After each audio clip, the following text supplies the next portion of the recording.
So that was Dominic Raab on his rounds today, speaking on the Today programme. And he mentioned Lord Macdonald, Sir Simon Macdonald, the former Permanent Secretary of the Foreign Office, who then appeared on the Today programme to directly challenge the line that's been coming out of Downing Street. Have a listen to that. I briefed the relevant senior official in the Cabinet Office. You will understand that such complaints about ministers are very rare, very sensitive. They are dealt with at the very top level. And so I had the help and support of the Cabinet Office through the investigation. Are you convinced, are you sure that the Cabinet Office in person told Mr Johnson about it?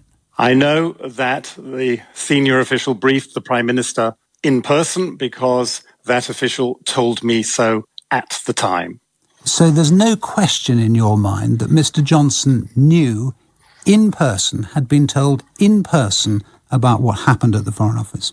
Correct. So when Will Quince, the Children's Minister, said to us yesterday, I've been given a categoric assurance that the Prime Minister was not aware of any specific allegations or complaints relating to the former Deputy Chief Whip, that's not true, is it? The categorical assurance was wrong. What do you make of that? I do not think that is the way to behave. It is very unusual for a retired official to do what I have done this morning. I did it by myself because what I have seen and read over the last few days, I knew to be wrong. And, you know, things get to a point where you have to do the right thing. Well, that is Lord Macdonald speaking on the Today programme this morning. You can listen to the whole thing on BBC Sounds from about 10 to 8 with Dominic Raab, and then after 10 past 8 with Lord Macdonald. We're joined now by the former Attorney General Dominic Grieve, the chair of the Northern Ireland Conservatives Matthew Robinson, and Felicity Houston, who has chaired the appointment panel for the first Independent Parliamentary Standards Authority. We want to talk about this story with our guests and with you, but we want to widen it out also to the impact of this kind of story on the public's sense of trust in politicians generally. Do other politicians really get the hit from a story like this? Dominic Grieve, first of all, on Today, this has been an extraordinary day for journalism and for politics. I can't remember a day like this when a former permanent secretary follows a current cabinet secretary to essentially tell him he's not telling the truth. It is an extraordinary state of affairs, and it reflects very badly on the politicians in government that this should have occurred. And it ultimately reflects exceptionally badly on the Prime Minister, because he spent the last few days putting out an impression that he didn't know about something and sending out senior ministers to go and put out the same line. And it appears on the evidence that they were misleading the public. Of course, in the case of the ministers sent out to do this, they may themselves have been misled by the Prime Minister. But it is serious, and this is not an isolated incident. The Prime Minister's inability to tell the truth and his willingness to tell lies is now a very well-established pattern of behaviour. And it's deeply corrosive of public trust. And people just assume that politicians are just a group of liars who go out and say whatever they like in order to get themselves off whatever hook they happen to feel that they're on. And it isn't the way we have traditionally done politics in this country. It's not to say that politicians haven't lied in the past, but the systematic pattern of lying that has developed is really quite extraordinary, and it's very damaging, very destructive.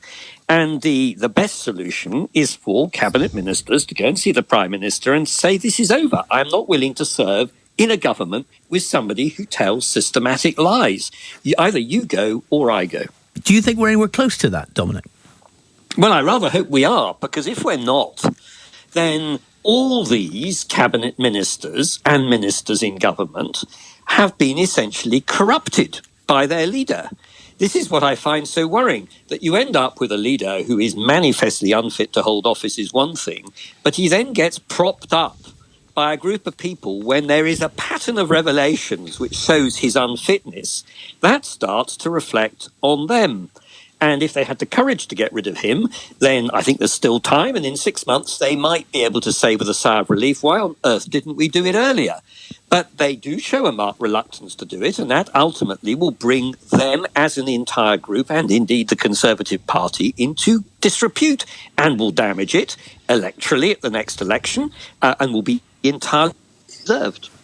Matthew Robinson, we have now quite a number of people who have stepped forward to make allegations about Chris Pincher, suggesting sexual misconduct, sexual harassment in respect of him. Sexual assault will be another term that one might use in respect to some of these allegations. He denies all of these allegations, but Downing Street was telling us, and is still telling us, that the Prime Minister knew nothing about any allegations. That was the phrase they used, any allegations facing Mr. Pincher before he was appointed to this role. Do you believe Downing Street? Well, I think on the basis of what Lord MacDonald has said, no, you can't possibly, because on the face of it, Downing Street has put out a series of completely misleading statements. No, sorry, Dominic, that was from Matthew Robinson. I'm sorry, I didn't hear that. I take it that you. May be a problem with I take it that you don't believe Downing Street after what you've just said. But Matthew, do you believe Downing Street? Yes, I accept what the Deputy Prime Minister said this morning. And by the way, I think the most significant thing here is that that Chris Pincher immediately took responsibility over the most recent round of allegations. It's right that he resign. These are serious allegations, and that's the most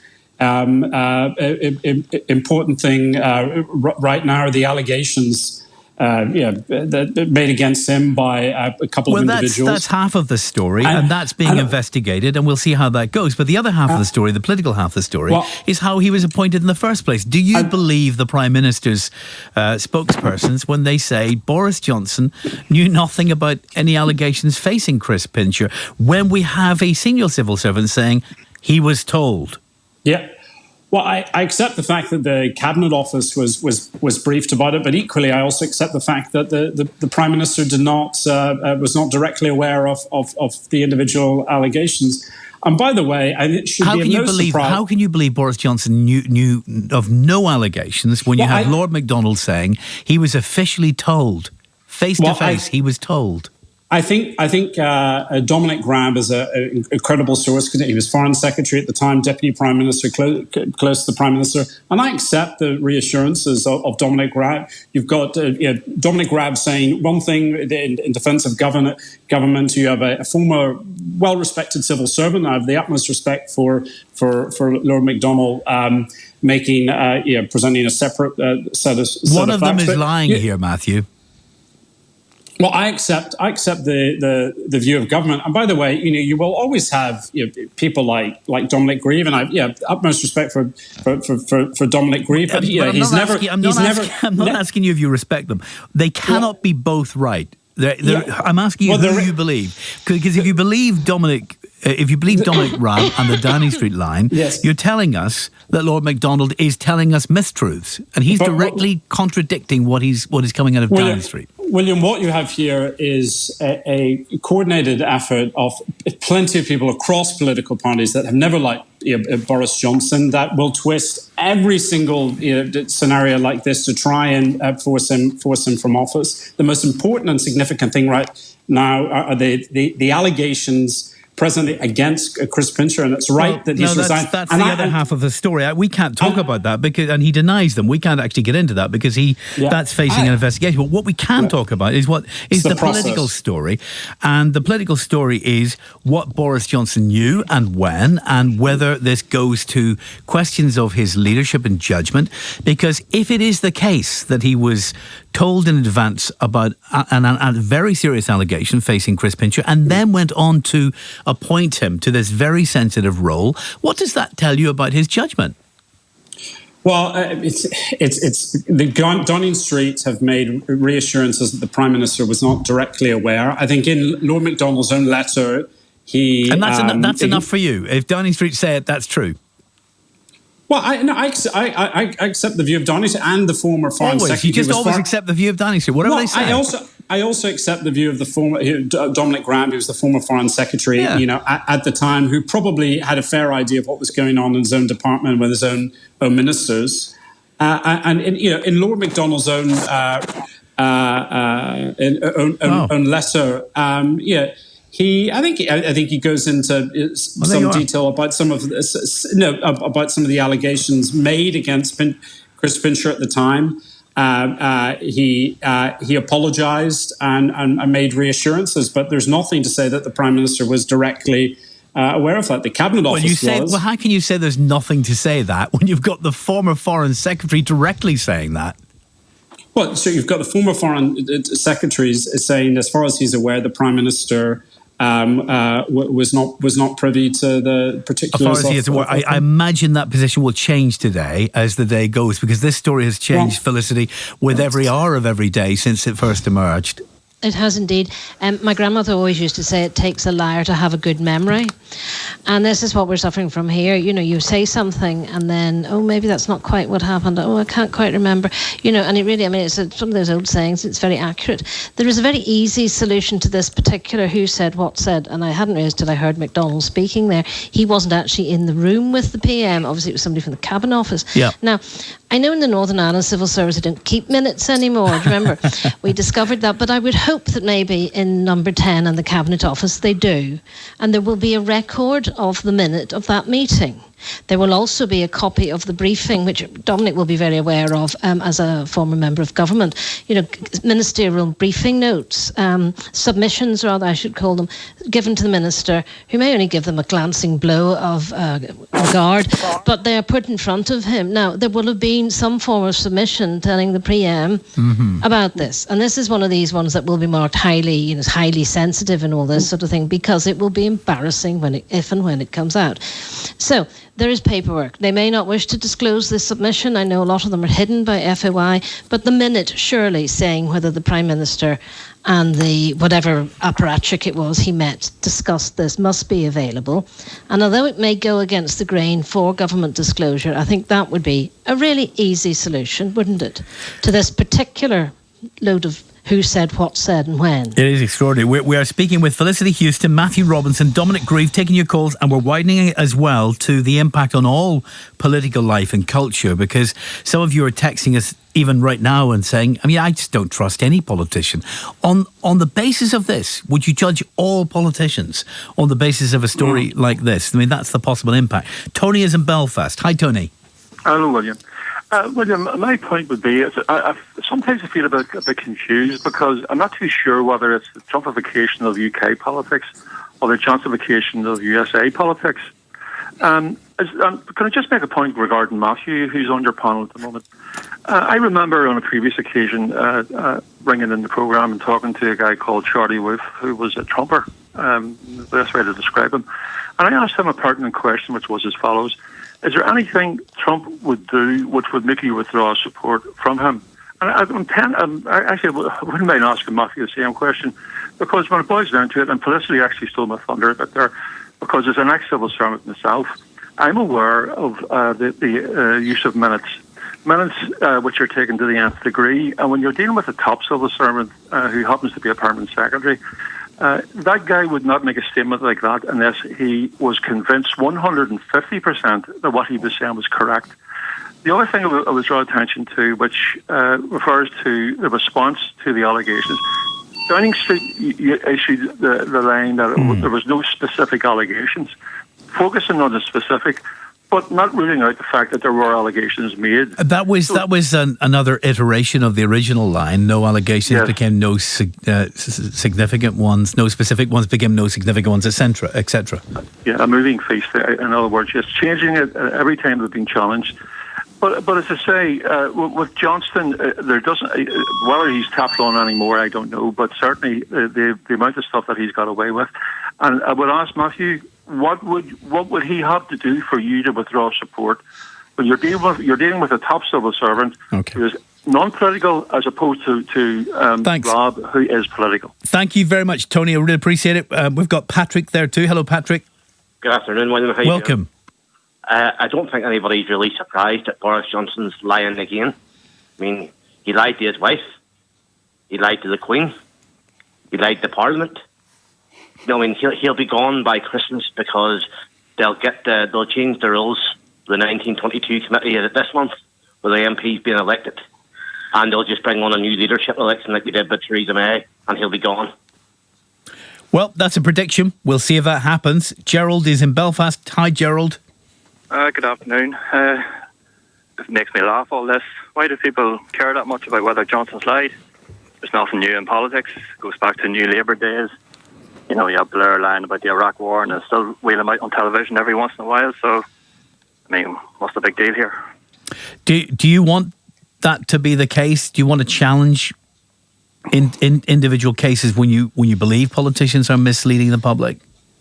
If you were to take them at face value on a standalone basis, yes. But this, I mean, why single this particular issue out ahead of all others over the past 20 odd years? I mean, I mean, it's reached the point where you don't really care anymore because we're well used to it. I think there's a real determined effort by the media and certain elements of society to get rid of Johnson. I think that's what is really at play here. This is not about lying. This is just they don't like the man because he delivered Brexit. Thank you very much. I appreciate it. I will point out that there are significant numbers of people who were leading Brexiteers who are leading the charge against Boris Johnson at the moment. So it's not, if that is your theory, it's not simply people who are on the other side of that argument who are involved. Gerald here says, it's an extraordinary day for journalists and politicians, but few people actually care. Lying in public office goes back to the days of New Labour, making a similar point there. And I think that could be an issue here, Dominic, whether there's a cut through to the public, or whether the public says, you know, a plague in all your houses.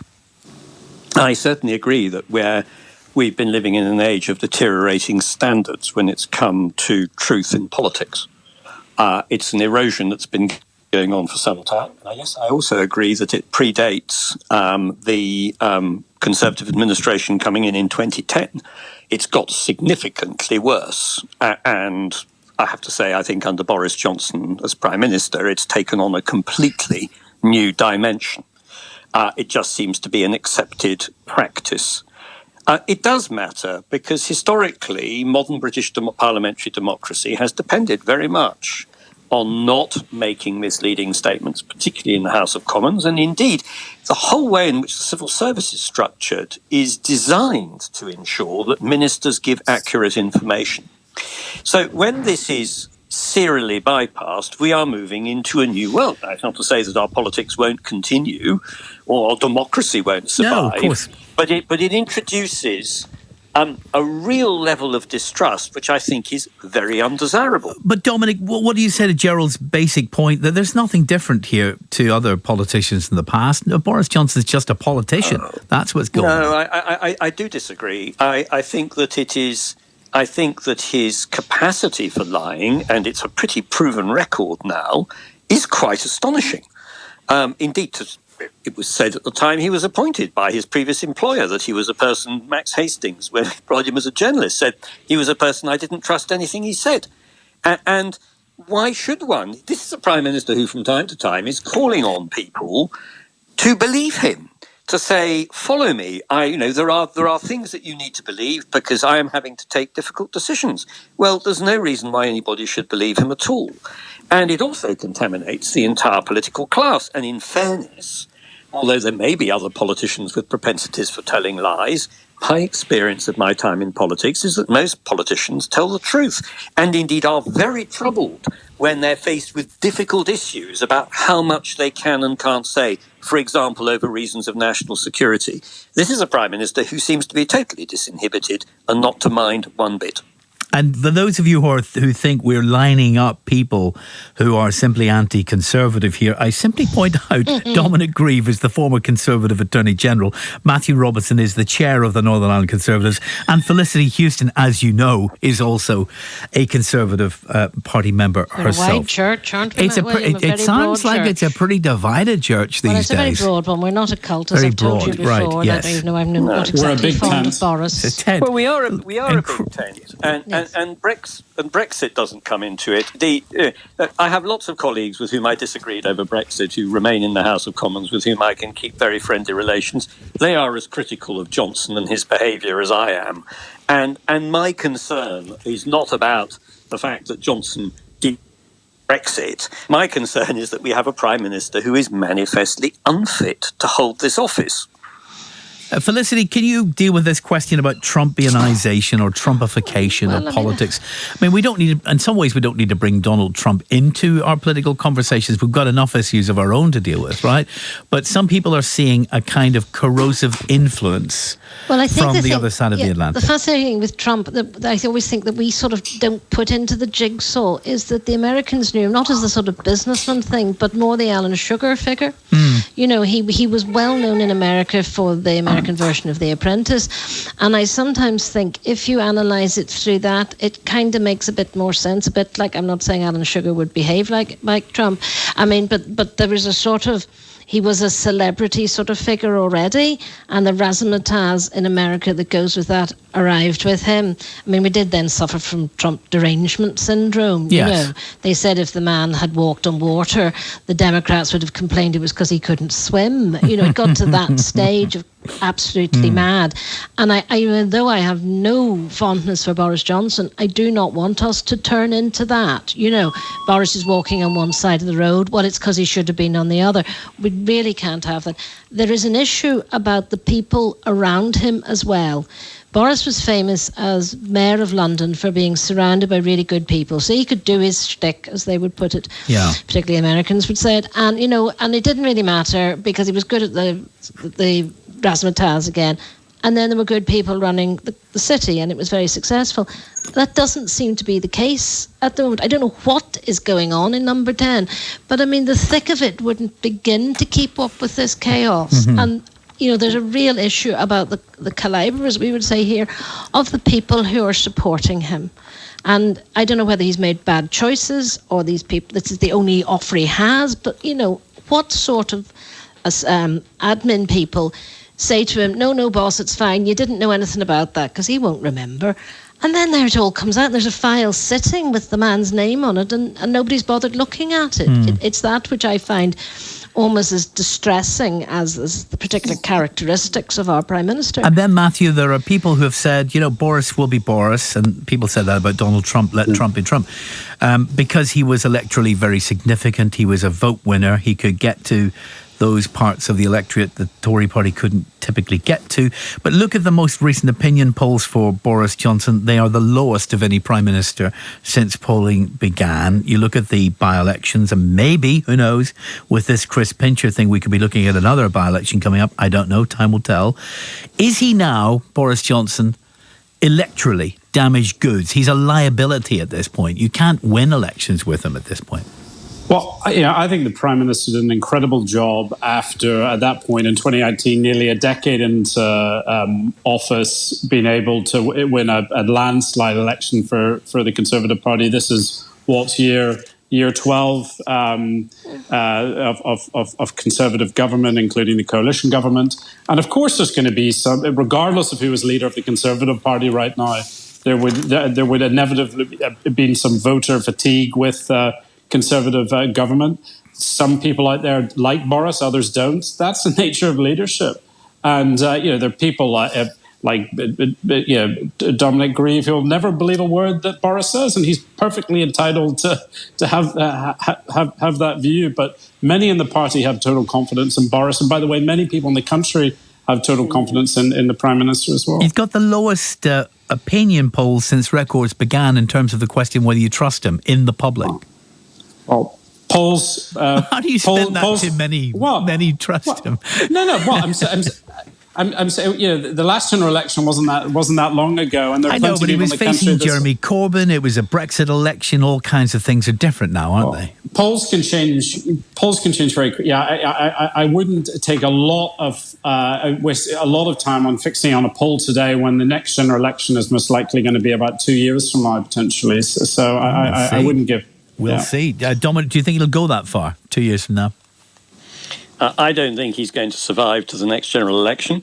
The sooner he goes, the better. The risk to the party is that they delay getting rid of him until it's too late for a successor to turn the party's fortunes round prior to the next general election. If he does continue to the next general election, I think the consequences will be catastrophic for the Conservative Party, electorally. Someone here's just texted, it's Toby here, has texted to say, it was said of Richard Nixon that he was the first American president to lie in state while he was still living. It takes a while to get it, but it's a good one. It's a good one. Thank you very much. That is a good one. Yeah, thank you very much for that, Toby. What about the question someone asking about the 1922 committee and whether the rules will change, whether you'll see a move there, or whether the cabinet ministers might decide, Felicity, to visit Boris Johnson, as they did with Margaret Thatcher, and say, well, the game's up. Yes, I know. I mean, there's a spine amongst them. I really think it is time they had a little chat. Are you in the right party? Well, I know. Well, it's a philosophical thing for me, as I think I've said to you before. I am philosophically a conservative. It doesn't mean I have a lot of time for those who are currently holding power in this country. They really just need to go in and say, look, Boris, let's just... could we get a grip here, man? And find out, including what is going on in his private office, as I said, get the files out and jolly well look at them, stop making it up on the hoof, and take work experience boy away from the Twitter account. It feels like that level of chaos, and I do think they have to go and say, look, PM, this just can't go on. We have got to wise up and get a grip. And our policies have very little to do with most Conservatives, to be quite honest. High taxes and all other sorts of other weird stuff going on. That's another point where he won't. There's not a ground root support of him from within the members, because he seems to have lost the plot as far as what conservatism means to most people who are natural Conservatives. I'm wondering if you were Keir Starmer, maybe Dominic, give us an answer first, and the others please comment as well. If you were Keir Starmer, would you rather go into the next election with Boris Johnson as the leader of the Conservative Party?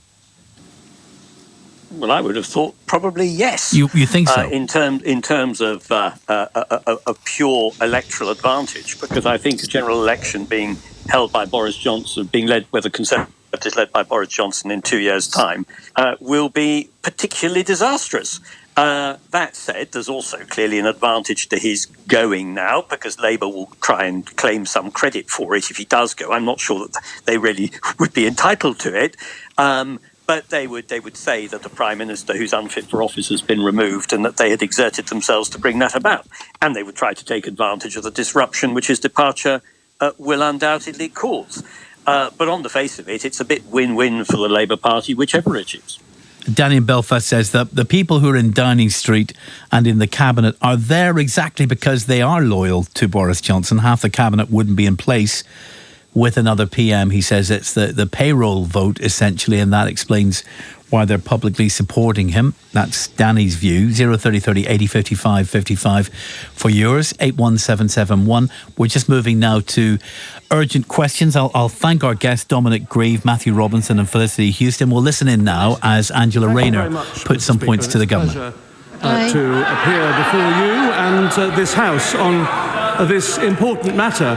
And this is Michael Ellis now speaking for the government. We are fortunate in this country to have a sophisticated and robust system for upholding public standards. And the system is multifaceted. It is made up of interlocking and complementary elements. It is, of course, founded on the 7 principles of public life, which